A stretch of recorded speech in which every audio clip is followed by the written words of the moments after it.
ইকরা ইকরাপু মারা গিয়েছে ইতিমধ্যে সবাই জানেন। সবাই বলছে এটা আত্মহত্যা, অ্যাকচুয়ালি সে আত্মহত্যা না, এটাকে মার্ডার করা হয়েছে। কারণ আপনারা দেখবেন গতকালকে একটা পোস্ট করেছে জাহের আলভী, এই নায়িকা এই সে নায়িকা, এই দুজন মিলে ওনাকে ডিপ্রেসড করতে করতে মেরে ফেলছে, এটাই সত্য।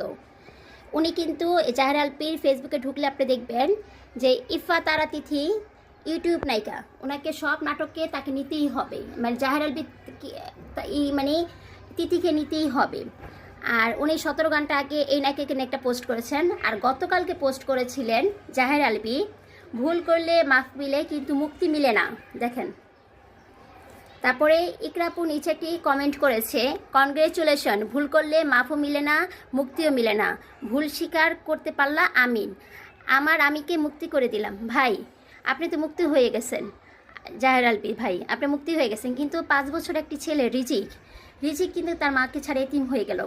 রিজিক কিন্তু প্রথম রোজা রেখেছে, ইকরাপু অনেক মানে ভিডিও করেছে, আমি দেখেছি, আমরা দেখেছি।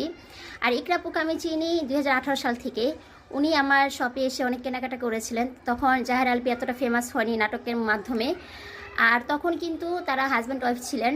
আর লাস্ট একটা প্রোগ্রামে আমি দেখেছিলাম, এটা একটা গার্লস গ্রুপে গেট টুগেদার একটা প্রোগ্রাম ছিল, সেই প্রোগ্রামে আপনার ইকরাপু ছিলেন। ইকরাপু একটা কথা বলেছিল যে আমি বাংলাদেশে গৌরী খান, আমি শাহরুখ খান মানে কিং খান হিসেবে তার হাজব্যান্ডকে অবশ্যই এটা করেছে। তো একটা কথা কি জানেন, মানুষ যাকে নিয়ে গর্ব করে সেই মানুষটার কাছ থেকে পৃথিবীর সবচেয়ে বড় আঘাত পায়। কিছুদিন আগে তিনি নিজেকে গৌরী খান হিসেবে দাবি করেছিলেন তার হাজব্যান্ডের জন্য, আজকে সেই হাজব্যান্ডের জন্যই, তার স্বামীর জন্য সে আত্মহত্যা করেছে।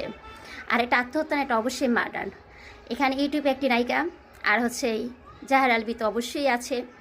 কিন্তু কষ্ট লাগে কি জানেন, মুক্তি পেয়ে গেছেন কিন্তু এতিম হলো একটি ছেলে রিজিক নামের, 5 বছর বয়স, খুবই ছোট। আর তারা যে হাজব্যান্ড ওয়াইফের সাথে ঝামেলা, ডিপ্রেস ছিলেন তার জামাইকে নিয়ে, এটা কিন্তু আমরা কাছের মানুষেরা কম বেশি জানতাম। কারণ কি সোশ্যাল মিডিয়াতে আমরা যা দেখে আপনারা তাই দেখেন, ভিতরে খবরগুলো যে সয় সে জানে।